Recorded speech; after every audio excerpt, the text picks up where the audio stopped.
ইসলামী ছাত্র শিবিরের অসংখ্য স্লোগান আছে, গাছে গাছে সবুজ দেশ, আমার সোনার বাংলাদেশ। আমার মাটি আমার আমার বাংলাদেশ, এই দেশ আমার মাটি আমার আমার বাংলাদেশ, এই দেশ আমার মাটি আমার আমার বাংলাদেশ।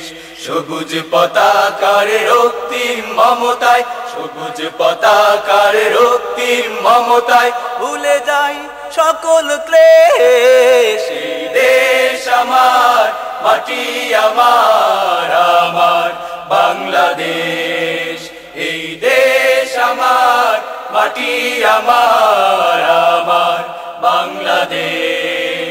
সবুজ সবুজ গ্রাম গ্রামান্তরে বর্ণালিয়া মেলা, মাঠে ঘাটে করে গায়ের ছেলেরা রং বেরঙের খেলা।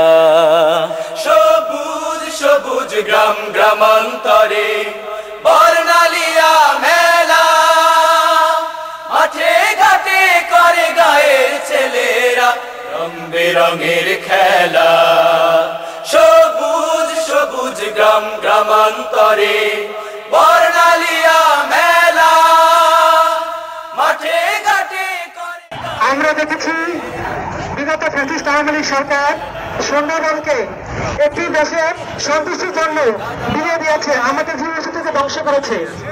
আমরা বর্তমান অন্তর্বর্তী সরকারের পরিবেশ উপদেষ্টার কাছে দাবি জানাতে চাই, সুন্দরবনকে রক্ষা করার জন্য বিশেষ উদ্যোগ প্রদান করে। আমরা সুন্দরবনকে রক্ষা করার জন্য যত ধরনের আন্দোলন দরকার হয়, আমরা ছাত্র জনতা ইসলামী ছাত্র শিবির গতিশীল জায়গা থেকে সেটা ভূমিকা পালন করবেন ইনশাআল্লাহ। লগ্ন থেকে বাংলাদেশের পরিবেশকে সুরক্ষা করার জন্য, প্রকৃতিকে রক্ষা করার জন্য কাজ করে আসছে।